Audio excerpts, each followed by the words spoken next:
বছর পরে হয়। আল্লামা সাঈদীকে ইনজেকশন পুশ করে হত্যা করা হয়েছে। সেই বিচার কবে হবে এটা বাংলার মুসলমান জানতে চায়। সালমান শাহের দিকে তাকাও, মারছে কে? ওর বউ তারে মারছে।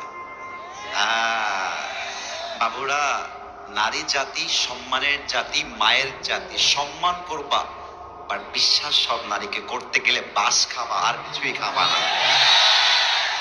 আর একটা কথা মাথায় রাখবা, বেশিরভাগ নারী নষ্ট হয় মায়ের জন্য। মা নষ্ট, মেয়ে নষ্ট। মা ভালো, মেয়ে ভালো।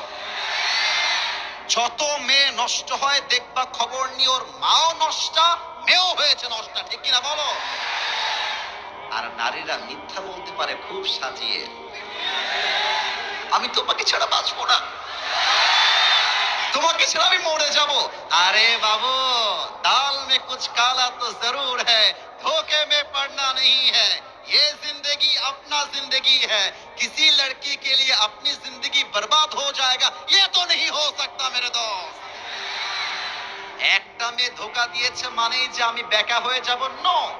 আরে ওর জন্য একটা বিয়ে জায়েজ, আমার জন্য 4টা বিয়ে জায়েজ। ও একটা করবে, আমি 4টা করে দেখায় দিব, বড় টাইম নাই। 29 বছর পরে ইনভেস্টিগেশন করে আপনার সালমান শাহের খুনি বের করছেন, আর বাংলাদেশের কোরআনের উজ্জ্বল নক্ষত্র, কোরআনের পাখি আল্লামা সাঈদীকে জেলখানায় ঢুকিয়ে 12টা বছর নির্যাতন করে শহীদ করা হয়েছে। এর বিচার কবে হবে? আমরা জবাব চাই। বাগমারার ভাইরা বলেন। নায়কের বেলায় দরদ উথলায় পড়ে, আলেমদের বেলায় দরদ উথলায় না। কারণ আলেমরা তো ভারতের দালালি করে কথা বলে না। ভারতের দালালি করে কথা বললে আলেমদের দাম বেড়ে যেত। মাথায় রাখবা, এই বাংলাদেশ ভারতের জন্য স্বাধীন হয় নাই। এই বাংলাদেশ স্বাধীন হয়েছে মায়ের ইজ্জতের বিনিময়ে। এই বাংলাদেশ স্বাধীন হয়েছে হাজারো যুবকের বুকের তাজা রক্তের বিনিময়ে। এই বাংলার একটা মাটিও আমরা ভারতের জন্য ছাড়তে রাজি না। আল্লামা সাঈদী বলতেন, বাড়াবাড়ি বেশি কইরো না, গাছের আগায় আছো, গাছের আগায় থাকো।